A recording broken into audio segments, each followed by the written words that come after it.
You guys know what time it is. Get strapped in and ready for some good times. This is the Blowed Out Podcast. What is up, everybody? Welcome to the show on this very warm Wednesday, at least in northern Utah. Man, I was bitching about it earlier. It's gotten so much worse. It's, we're triple digits now. It's starting to feel like Arizona or Nevada around here. Ugh, Lord. Well, I was going to start off the show and say how I had been thinking to myself, at least for the last day or two, how I need to try and be nicer and not so mad at everything. And then, of course, just because I had been thinking about that, I discovered that some, either what I assume to be Somali pirates or, I don't know, some kid that really knows computers well, decided to take at least $600 out of my bank account last night. You sons of bitches. I know we've talked about this before, guys. Why is it that people feel like they're entitled to touch other people's stuff? That irks me to no end. For the love of God, if it's not yours, leave it the hell alone, you dirty bastards. And of course, it's one of my bank accounts that is not the easiest one to deal with.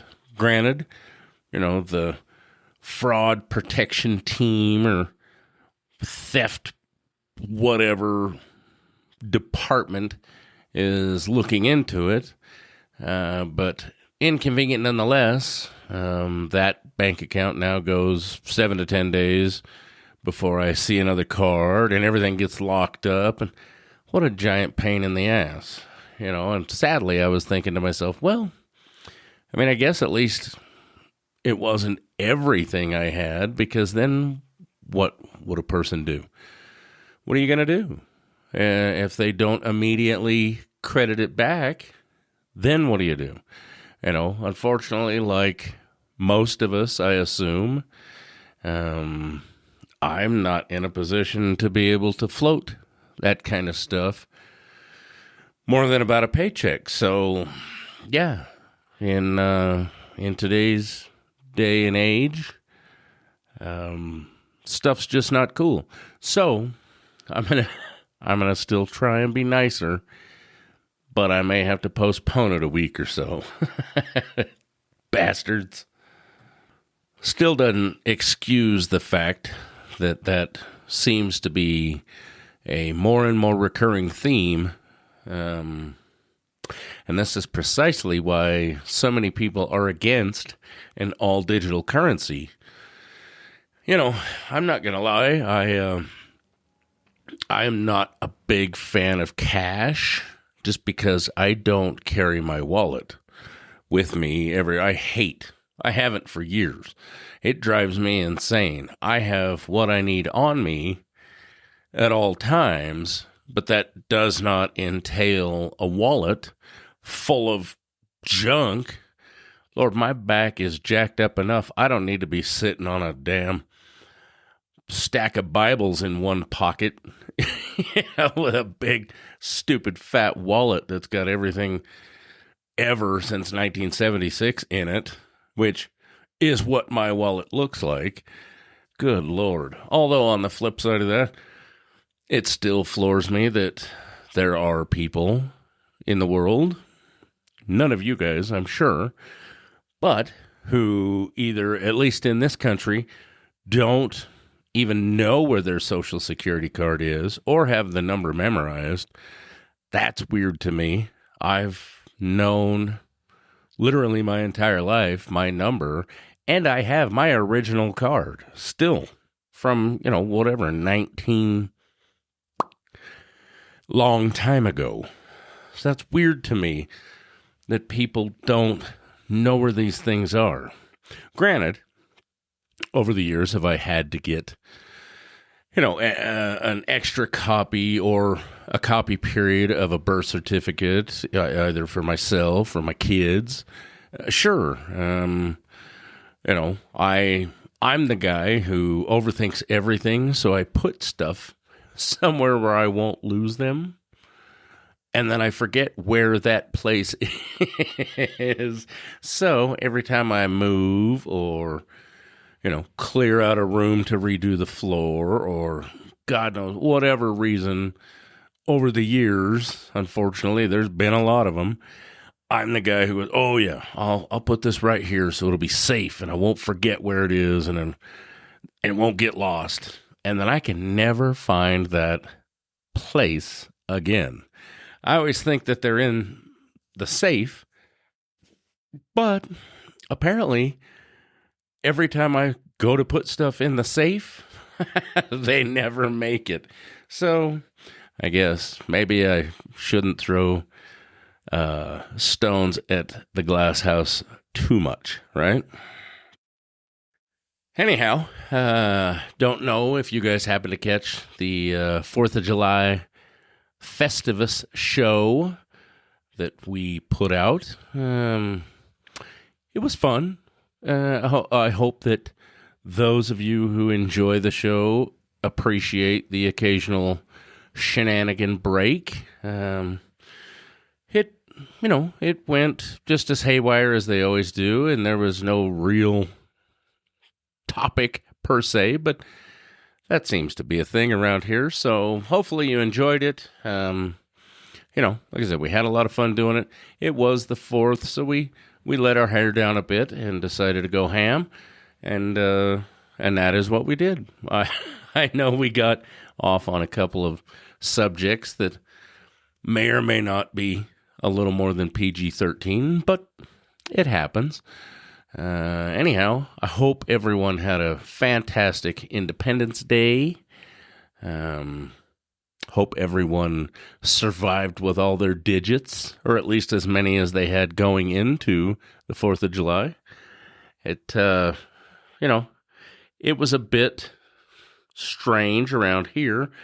I'm sure, we talked about it both before the show and during the show that it was strange for us because here in northern Utah, well, basically all of Utah, we were on a statewide firework ban because of how hot and dry and crazy it's been around here.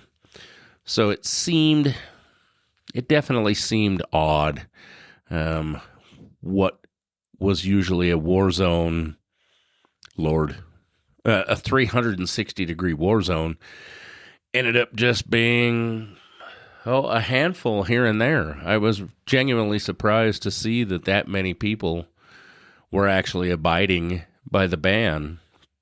Granted, I know there was a lot more that didn't, but when it was $1,000 fine per thing, per occurrence or per, I forget the way they worded, but essentially if you had one of those 60 or 100 mortar cakes, it could have been a hell of a lot of money if they really wanted to. So it could have got ugly really fast.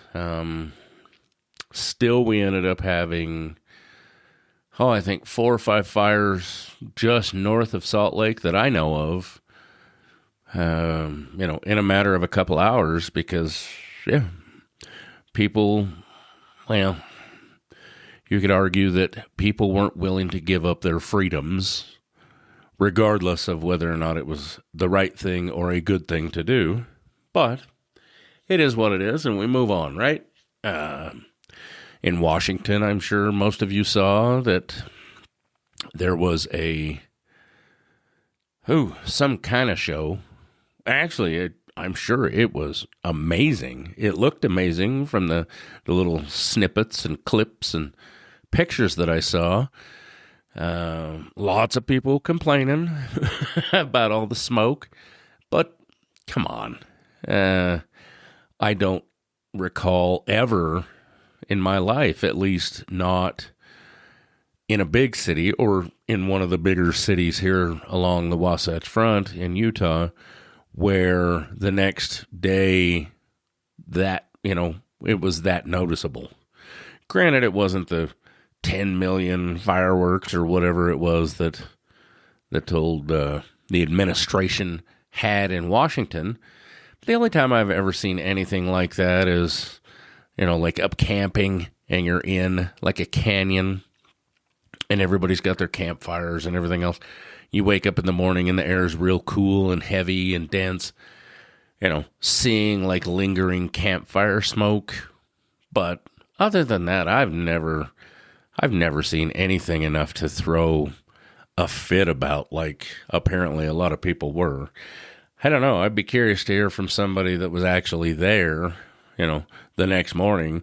People made it sound like they were just coming down with respiratory illnesses just stepping outside of their house or their hotel room, which I find hard to believe unless there was literally just no wind, which coming right off of the drink, that's not a thing. I don't know how many of you have ever been to a coastal city, but that's not a thing.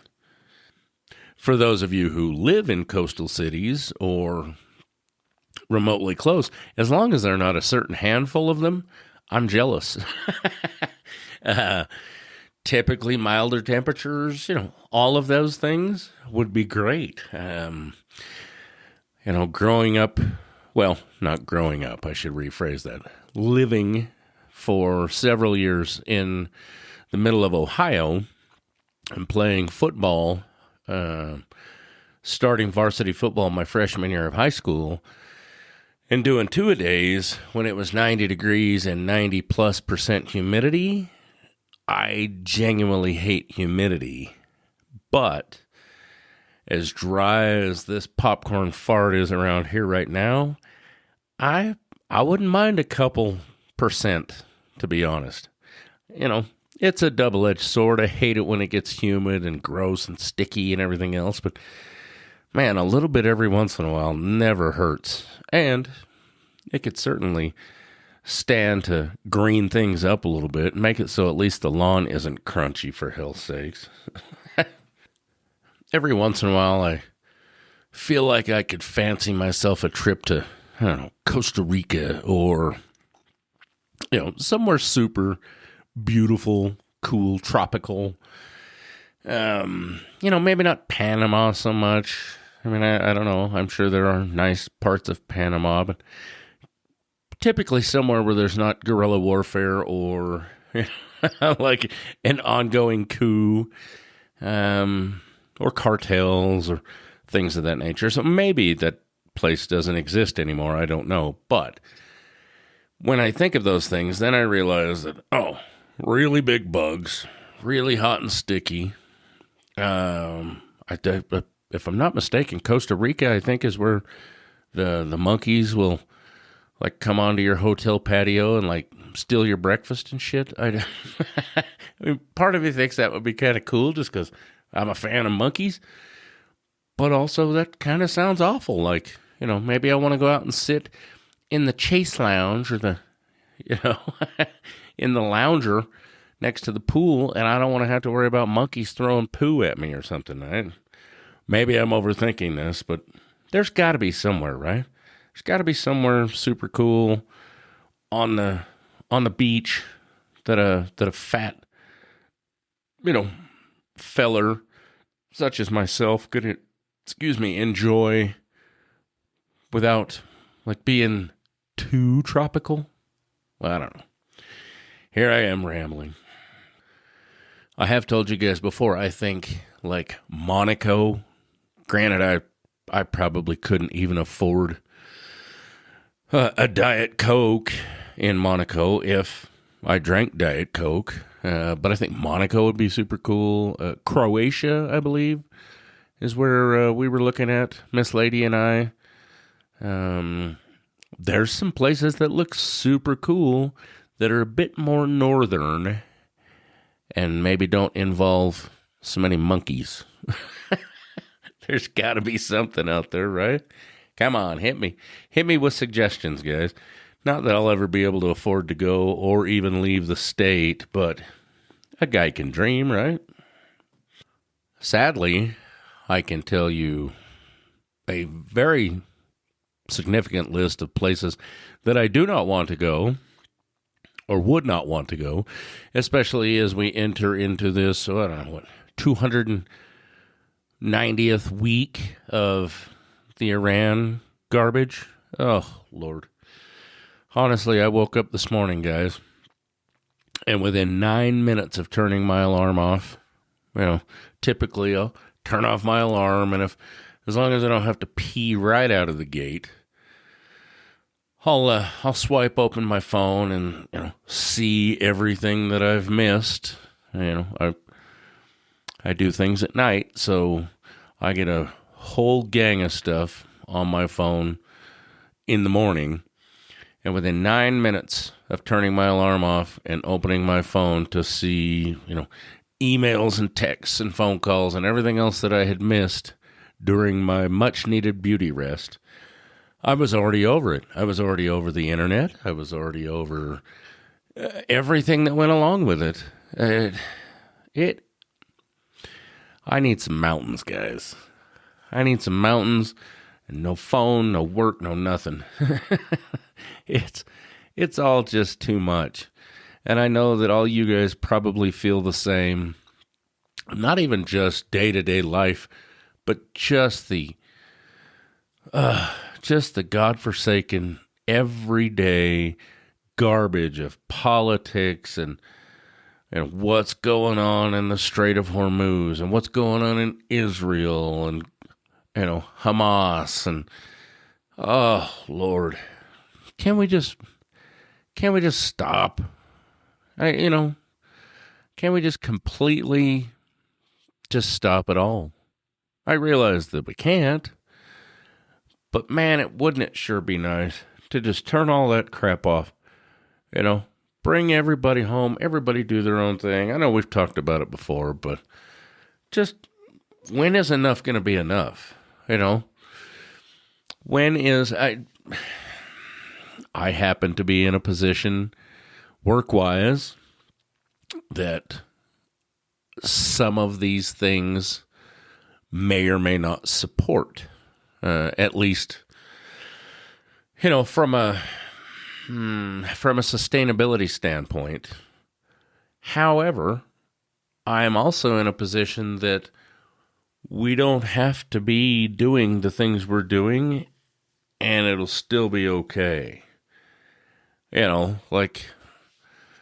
So I feel like the whole world should go on somewhat of a ceasefire for quite a while.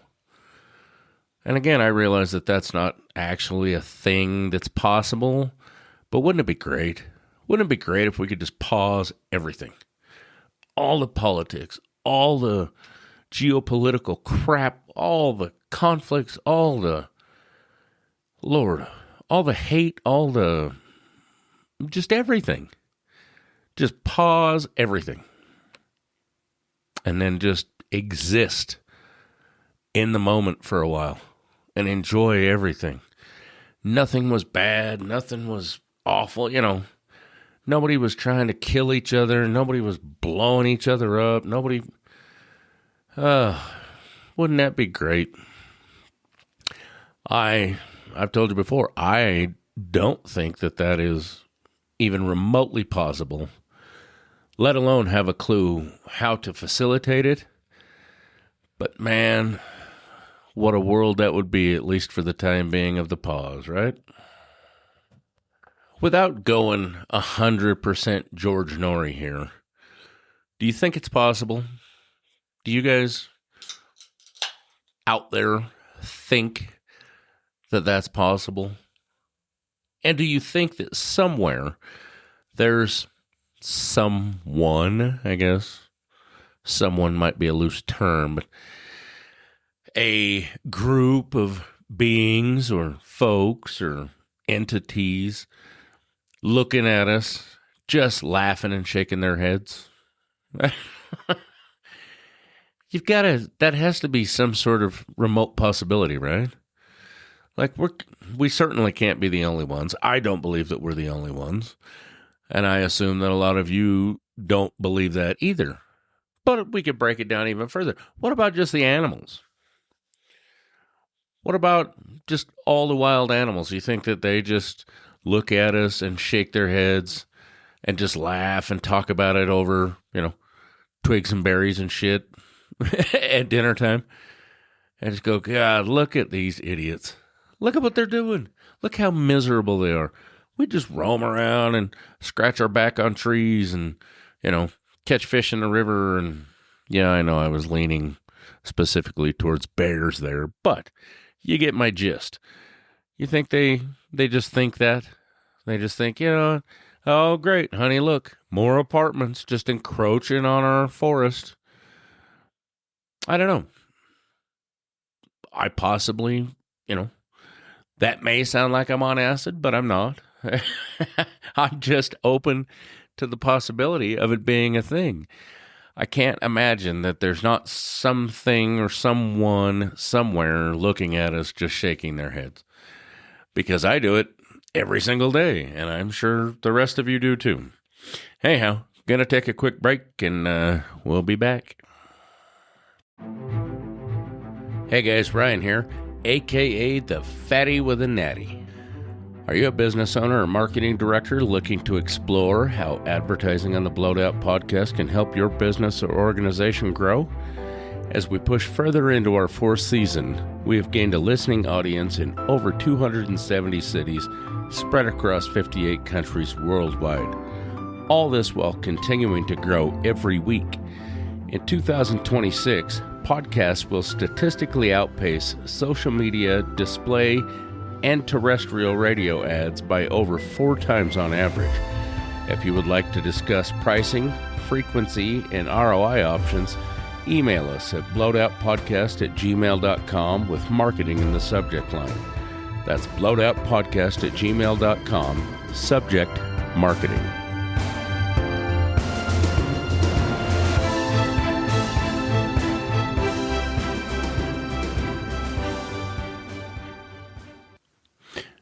And we're back. I was thinking about that more over the break.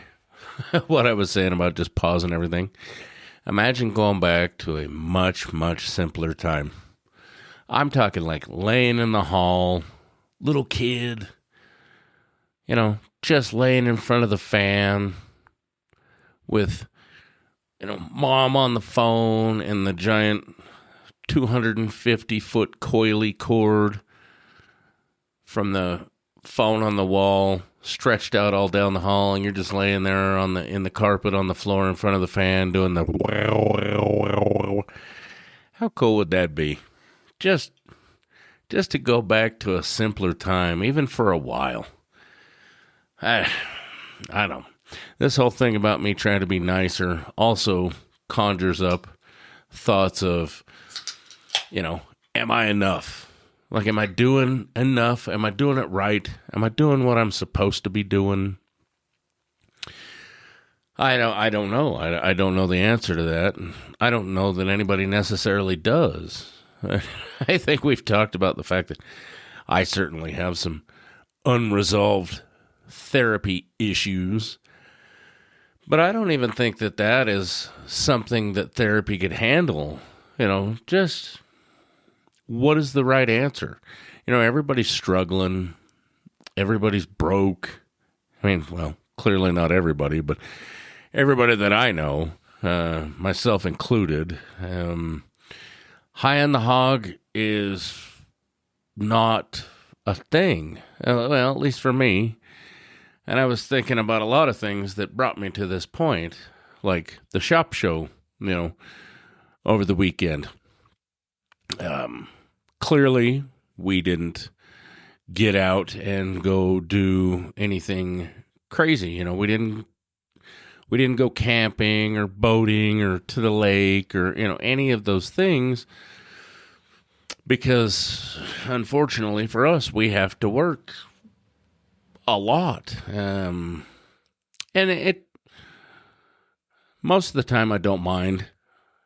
I mean, sometimes, I think to myself that I'm just real damn tired. But at the same time, the bills don't get paid if you don't. And also, I can't recall if I brought this up or not. A few weeks ago, I had this same conversation with myself. I do it often, if I'm being honest. But I thought, okay, so what if I could retire before they zip me into the bag?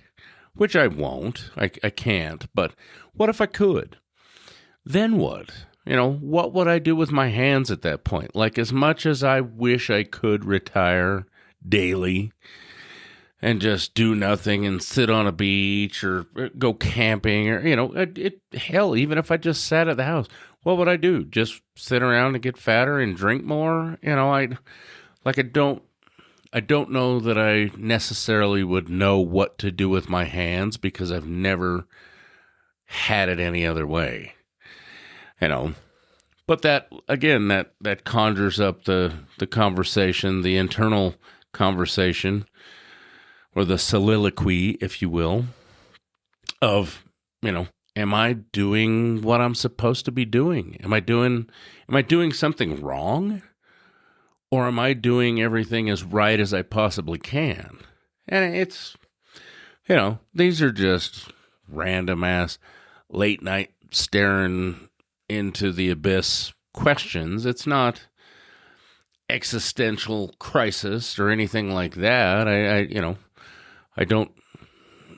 don't have feelings of, well, all right, we're getting way too deep for this. But what I'm saying is I'm not in crisis. I just question these things a lot. And I don't know what the right answer to any of those things are. And I think that a lot of that stems back at least to the first part of that of me trying to be nicer. I remember, when my mom was still alive, she would often bitch at me, I guess, for lack of better terms, that I was always so angry, or I always seemed so angry, and why was I just so unhappy with everything?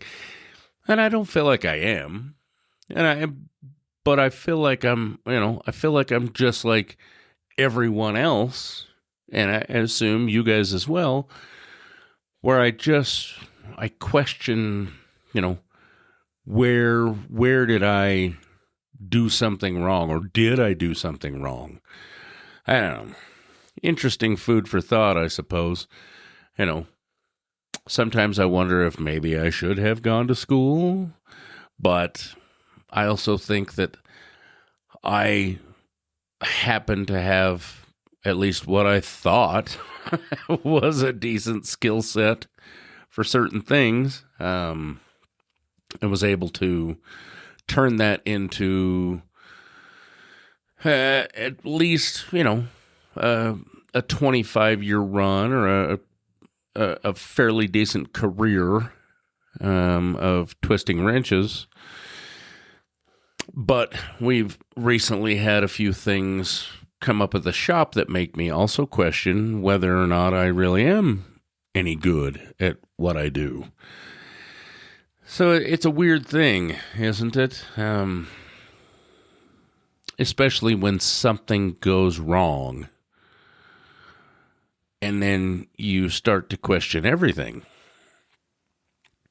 So, we already know that the mind is a very powerful thing, but isn't it interesting how when one thing goes wrong, or a couple of things go wrong, and then you're at this place where you start to question your skills or your abilities, or whether or not you're doing the right thing in the right place. Like, maybe I should have been a barber. Hell, I don't know.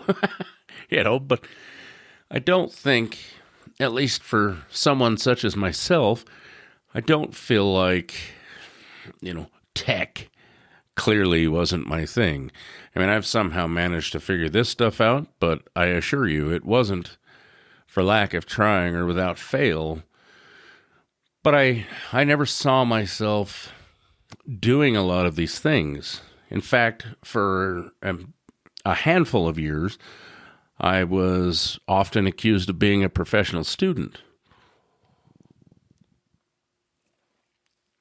I went to school for a couple of years to be an electrician, and then I realized that I hated electricity. I mean, I love it for obvious reasons, but I'm not a fan of working on it.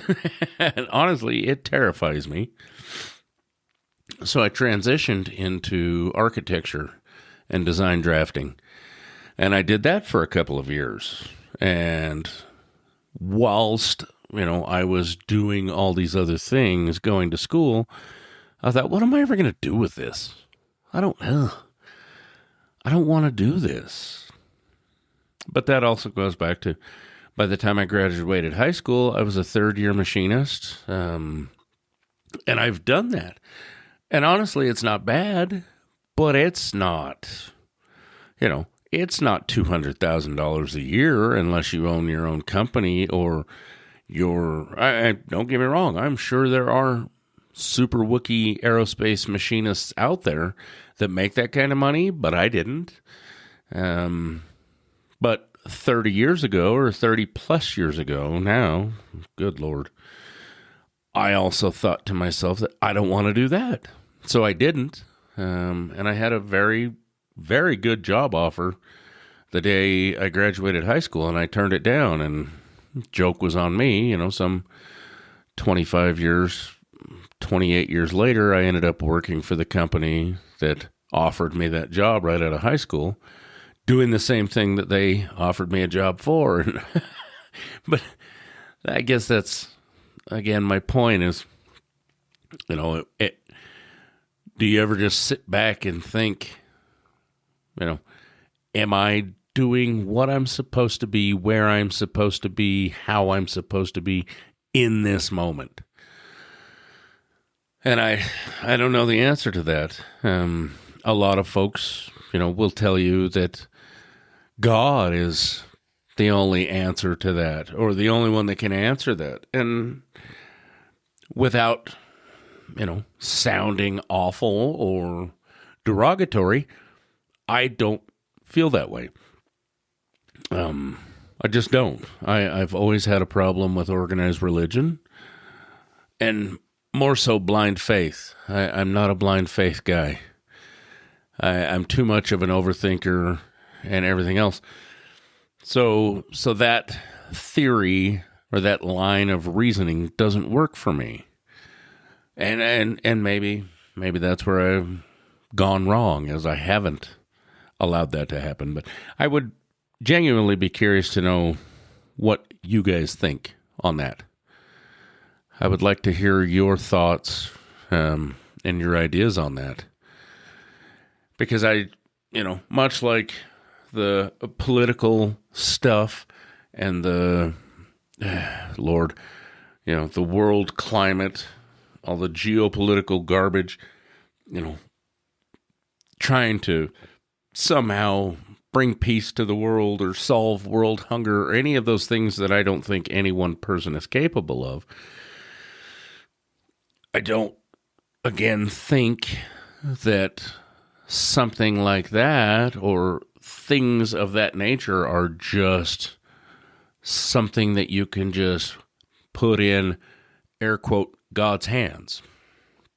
Again, I'm not being derogatory, and I hope no one takes offense to that. But I would genuinely like to hear what you guys have to think on those specific ideas or topics. So, reach out to me at blowedoutpodcast@gmail.com. Let me know. If nothing else, just check in and say hi. We say that a lot, but we really don't hammer down on it. And we genuinely or generally don't get a whole lot of feedback. And, even though I know that some of the listeners, maybe no one wants to interact that much, I don't know. But it would genuinely do me good, or I would appreciate it if I could get some feedback on some of this stuff, just so I know, what you guys are thinking. Um, and I've told you before, it could be good, bad, indifferent, whatever. Tell me you hate me. Tell me you love me. It's whatever. I'd just like to hear. It would be cool, especially with the check-ins. I would love to hear where you guys are listening from. I would also really like to hear your theories on, like I said, how to solve some of these issues. I'm curious to know what other people think, and your theories on, like I said, the people or things in the sky or the animals making fun of us. I'm genuinely interested in hearing what you guys have to say on that topic, because I told you, I'm a firm believer that we are absolutely not alone. I may or may not really buy into a lot of those things, and I am certainly convinced that there is a lot more to it than anyone is letting on, both between Area 51 and Dugway, Utah. I'm certain there are things there that we can't even fathom. I told you before, or a lot of you guys know, or I'm sure I've talked about it before, but my time in Ohio, my mother was at Wright-Patterson Air Force Base.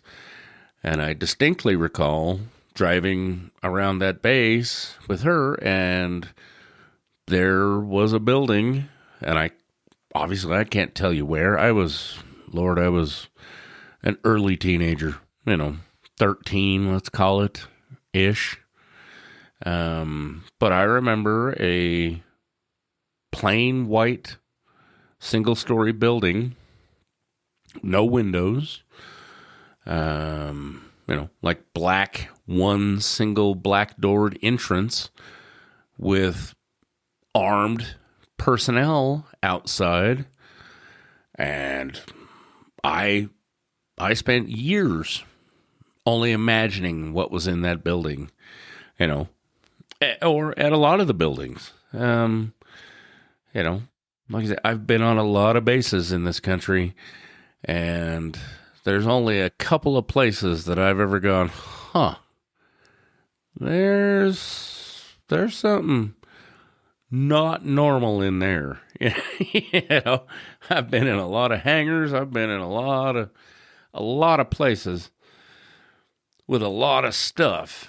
And there's only a handful of instances that I can recall in my 50 years that part of you just goes, I'm not supposed to be over there, and either those dudes are going to let me know that, or I'm not even going to ask, because, I was born with a little bit of common sense, and I can just tell from looking at it that I am not supposed to go over there and say a word or ask anything. Maybe I'm wrong. Maybe it was something dumb. Who knows? It could have been, some super Wookiee, I don't know. Who knows? Information facility, a data center, Christ, I don't know, who knows? But it certainly lends the question of what is actually out there. I tend to buy into all that stuff. There are places here in northern Utah that literally freak me out more than anything. Causey Reservoir is one of them. During the day, okay, is what it is. I've swam in it when I was a kid, and now I cannot stand that place. Like, it makes every hair on my body stand on end, and I will not go near there at night. And maybe that's something I've fabricated in my head, but there are also places in the UNAs, and you guys can Google that who don't know where that is, but there are places in the UNAs that I have been either deer hunting or elk hunting or just riding around on the ATVs or whatever, and you get to a spot and you just go, okay, we're not supposed to be here, and something is telling me to get the hell gone right now. And every hair on your body stands on end, and you just go, okay, I'm leaving. And I don't know if it's a burial ground or if it was a bear or a cat or something watching me. I don't know what it is. That something, some frequency or whatever my brain or body picks up on and says, okay, I'm not supposed to be here. I'm leaving. Promise. Here I go. And I'll get the hell out of there. Who knows? I mean, I've had it happen up in the Uintas with bears and cats, and you get kind of the same feeling.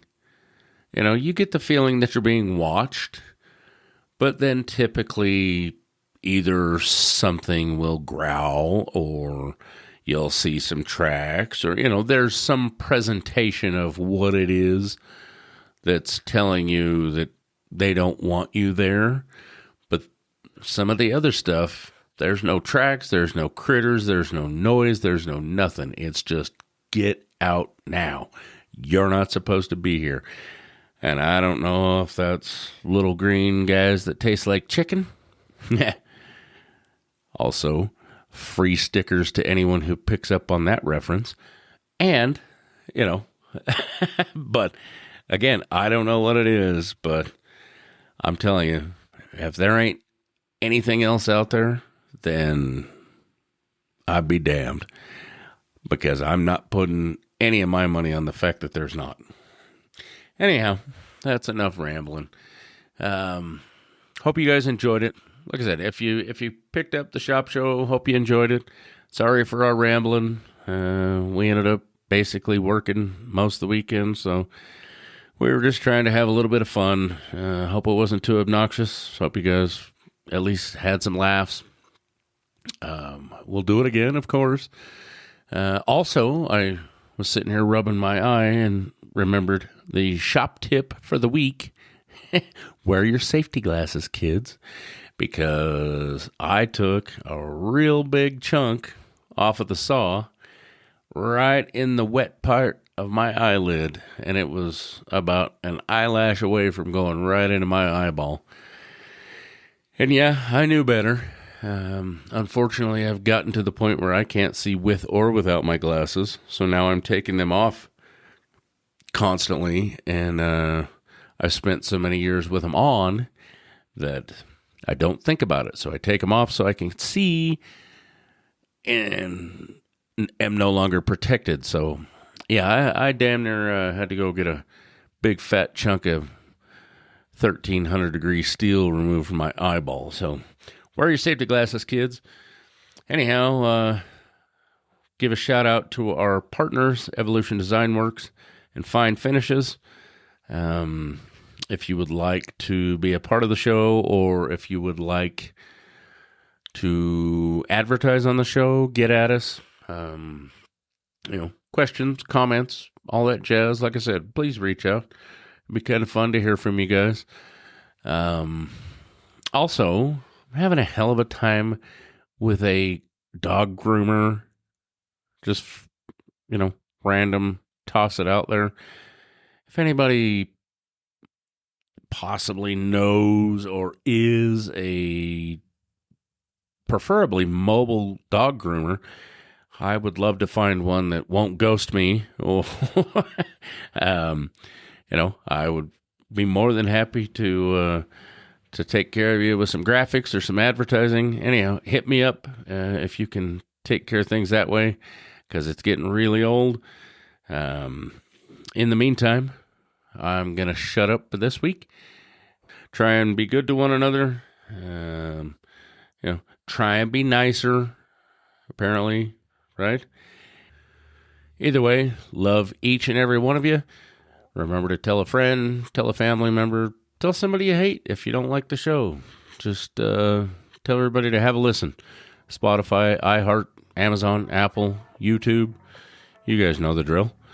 And we will talk to you guys real soon. Cheers.